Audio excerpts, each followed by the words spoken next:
What's up people, and welcome to another Warframe's Beginner's Guide video. So recently I've been watching a few live streams by YouTubers who have started playing Warframe. And it's through their videos that I started realizing that even some of the elementary things that I take for granted are still not known by many of the very new people who start playing the game, such as how to use all that equipment that are in the ship. And so today I wanted to create this video to help players better understand some of the basic mechanics of the game, or the basic things that you can do in the game. And because of that, this is a very new player video. For anybody who's played this game for even a week or so, you may know a lot of the things that occur in this video, but I just wanted to create this video for people who have really started playing the game just very recently and who have become very frustrated over the fact that even the simple steps are not always intuitive to figure out. So in this video, I would like to cover the Starmap, which basically is the navigation control center of the game. So this Starmap provides the entire layout of all the available planets that you have in the game, as well as all the missions that are available in each of the planets at any given time of the game. And so with one shot, you basically get everything that's available to do right from your star chart. And although you do get to see the vast number of planets that are available to players through the Starmap, new players are limited to the early planets that are available to them in the game, and they are Earth, Venus, and Mercury. Yeah, of course, these are the planets that come out and are involved in the first opening quest of the game. And when you finish the quest, of course, you have a few missions that are available from each of these planets. And as you complete these missions, it unlocks the neighboring missions around it.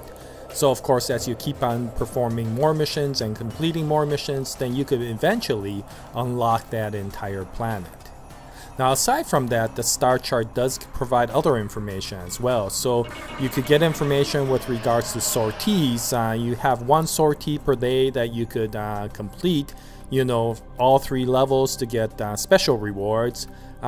You also have the Void Fisher missions, which are very important because of the fact that here's where you do the missions to farm for prime items. And so yeah, you could see on any given time what sort of void missions are available. You also have invasions. So invasions are one faction of the game fighting another, such as the Grenier fighting the Corpus, and you could go into the mission and take sides in one or the other and perform the mission. Aside from that, you have alerts, and so at any given time there are alerts that are going on that provide kind of special rewards, and you could determine whether you want to do those alerts or not. Of course, there are the quests and lists the quests that are available. As you can see, I haven't even done the Sands of Inaro's quest, so I'm gonna do that one of these days. And finally, the events. So every once in a while, you do have a very special event going on, such as right now, the Ghoul Purge. And you could go through that for a time-limited event and see if you could go after the special rewards for that particular mission.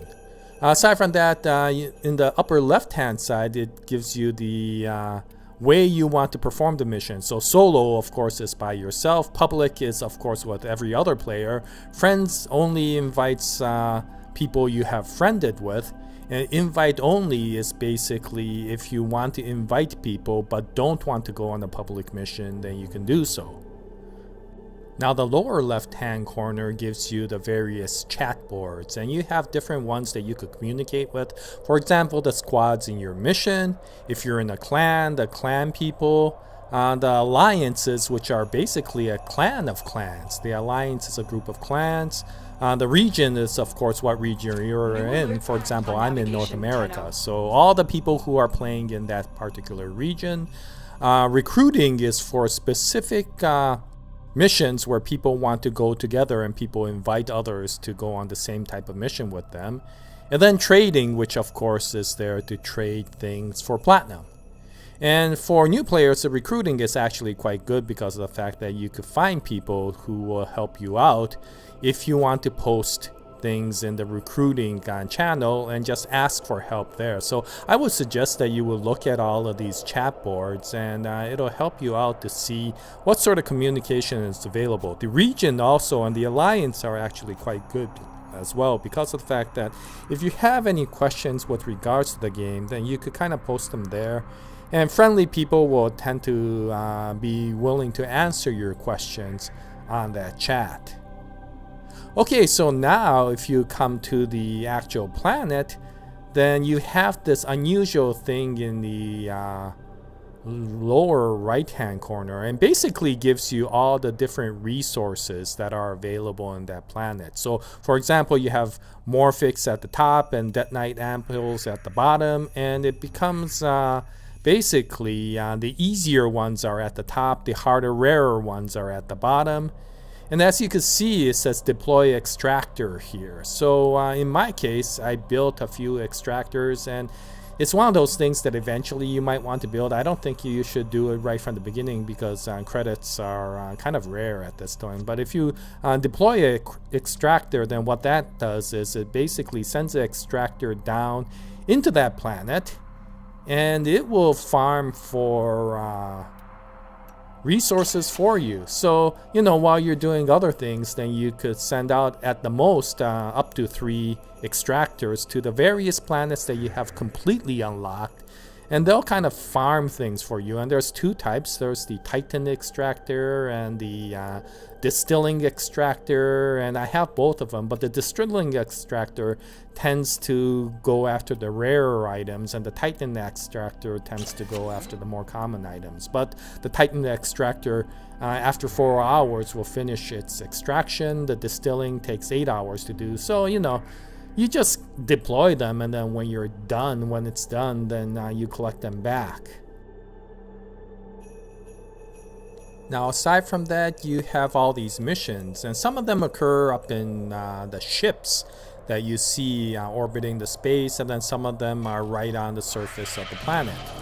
And it kind of shows you which one it is. Oh, Fossa. Okay, so this one is a boss mission for this particular planet, and many of these planets have bosses, so you could kind of take a look to see which missions are available for boss missions. And a lot of the boss missions will drop the frame parts. So if you're going after another frame, then you could see which frames are available from which bosses. Now, of course, you have Commander Vor or Captain Vor here, and that's from the first mission. And here, of course, he doesn't drop any frame parts, but he does drop a few things. And so if you want to go continuously farm him, then you can do so. You know, so there's a whole bunch of different types of missions, you know, whether it's capture or terminate or exterminate, I should say, or, you know, all the endless missions like defense and survive, all this. And yeah, so you could go around looking at different things. Yeah, Earth has some very interesting missions, and I'll go over them in a little bit. Defense missions are pretty good because of the fact that they're endless, which means that you could keep on going as much as you want, and then when your group wants to extract, then yeah, extract out with them. There are some Arcwing missions that are available in the planet. So what I would do is just look at all these missions and see what are the different types of missions available in each of these planets. And then of course, for the new players, just keep on performing all these missions and unlocking one mission after another to get all these planets. Now, Apollodorus is the endless mission for Mercury, and these are the places that are actually pretty good for doing experience sort of runs. So if you're trying to level up a frame or a weapon, then those places are pretty good. Aside from that, you have these little kind of gates that will get you from one planet to another. And then at some of these gates are these junctions. Now, to be able to get to the next planet, you basically have to unlock the junction. And the junction will tell you what you need to do to be able to get to it. And it also tells you some of the rewards that are available. And so yeah, I mean, there are various junctions for each of these places, and for new players, places like Earth shows you the different junctions. This is the Venus junction, and it tells you what you need to do. It also tells you all the rewards that you can get. And the Earth Venus junction on Earth is pretty nice because you could get the Taxon Sentinel. For new players, it's actually quite a nice Sentinel to get. And so yeah, I would suggest that you do all of the requirements necessary to be able to unlock that junction. And once you get everything check marked, then you could basically go on that mission to unlock that junction. Now I've already unlocked it, but I'll kind of show you what it looks like. Okay, so this is what a junction looks like, and all the junctions are basically the same. You have a Spectre that's guarding the junction, and as you can see, there's a shield here. If you've done all the requirements for the junction, then you could basically unlock the shield, and you have to battle the Spectre to be able to win this particular junction. And so the Spectre is over there, and there's various things that I guess you can do. If you're Volt, whoops, let me just go back. If you're Volt, I would immediately put up my shields and... Wow, that guy just died really quickly. And I was using my Mark 1 Bratton too, wow. Okay, so maybe these guys are pushovers and you don't have to worry too much about them. But if you're worried, then if you're Volt, I would put up my shields and then just pounce on the guy, you know, using your primary weapon and just beat him down. If you're Mag, I would immediately magnetize him, and then of course his weapons will just be hitting him as well as your weapons. And then if you're Excalibur, I would immediately get near him by parkouring up to him and then using your radio blind to blind him, and then you could just beat him up after that. So anyway, once you kill him, then you get this neat video cutscene, which I can't show you here because I've already opened up the junction, but it'll open up the junction and connect you to the next planet. So yeah, I mean, these junctions are really nice to do, not only for opening up the next planet, but to get some really nice rewards out of them as well. Okay, now the other junction that you have on Earth is the Mars junction, and this is also very important to unlock because one of the rewards is the Void Relic segment, which you need to unlock another part of your ship that will give you the ability to start getting Void Relics and using them to get prime items. So yeah, this is another junction that you should do if you really want to start farming for prime items. Yeah, get that Void Relic segment, put it in, and then you could basically go after those Void Fisher missions to get prime items.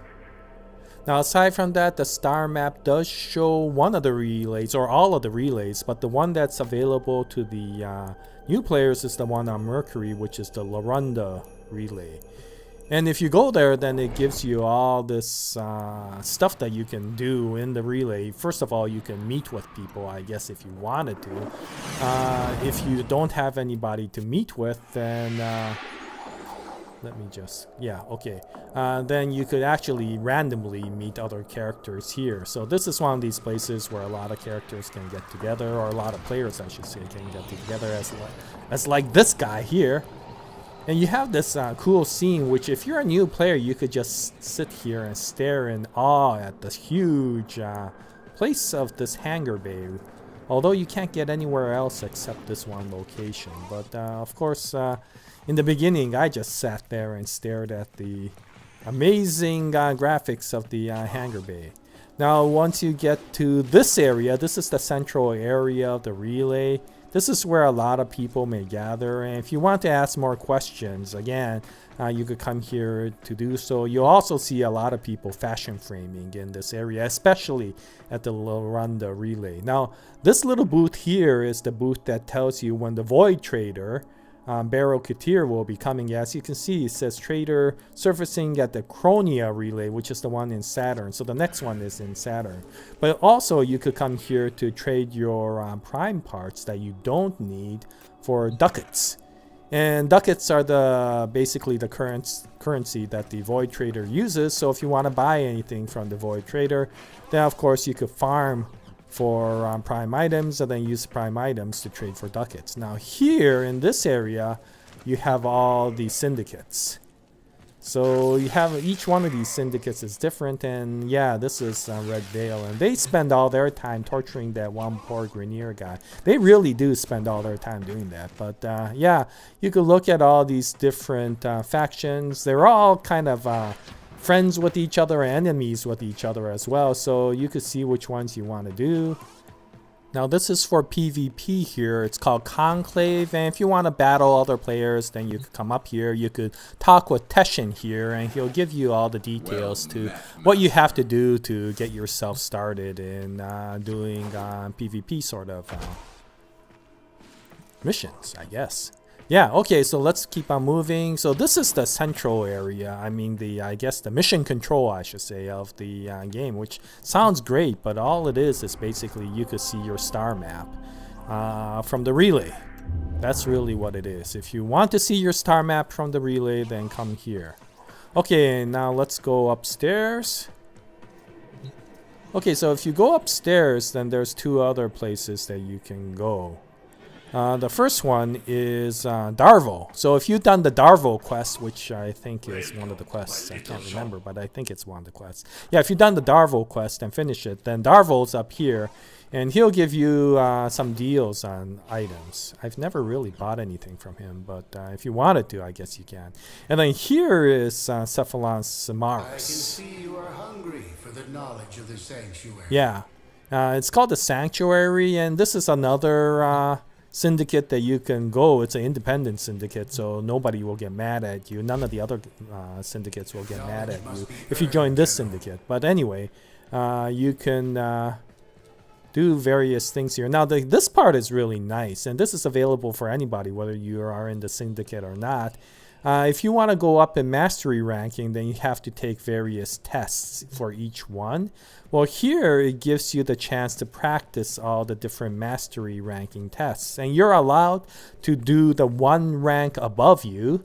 And so you could come here and find the one that you're about to do in the next mastery ranking test, all the way up to MR30, which of course I am not. And yeah, and then perform and practice the test until you get good at it, and then you could take the test when your experience level is high enough to take the mastery ranking test. Aside from that, there's the Simulacrum, which is one of the rewards that you could get if you join Cephalon Samaras' Sanctuary. And this is where you can go. If you look at all these videos that a lot of people do that test out weapons and frames, they often go to some place where, you know, they're like getting level 100 characters, and then they bring it out, and then they take their weapon and show how they can easily beat them down with their weapon. Well, that's done in the Simulacrum. So if you really wanted to get into that area and do the same sorts of things, then you have to join Cephalon Samaras' Sanctuary and get that as a reward. But it is a good syndicate to join, so I would suggest to do so. Anyway, that's about it with regards to the relay. And of course, make sure you color your ship so that you could differentiate which ship is yours. Of course, because there'll be all these other default colored ships out there, and you won't be able to enter any of these other ships except yours. Okay, so that was the Lorunda relay. Oh, I'm back on Earth. Okay, well, while I'm here, I might as well show you this other place, which is Cetus and the Plains of Eidolon. Now, I presume a lot of the players are joining now Warframe because of the Plains of Eidolon. And so if you want to go there, then you have to go to Earth and unlock the neighboring missions. And then the first place I will go to is Cetus, because from Cetus you can get to the Plains of Eidolon. And in the beginning you get this nice video cutscene again. I can't show it to you again because I've already been to Cetus. The first time you go, you get that nice cutscene. But yeah, I mean, this is yet another even larger location to which a lot of the players will gather. And here you could do a lot of things as well. I'll only show you a couple of things because, what Dula Dula or whatever that guy said. Anyway, so there's places, shops that you could go to, weapons that you could make, all this stuff. Okay, but here's the big gate. And this is the gate that you go through to get to the plains of Eidolon. You see that other gate over there? Well, once you get to that other gate and go through it, you're in the plains, basically.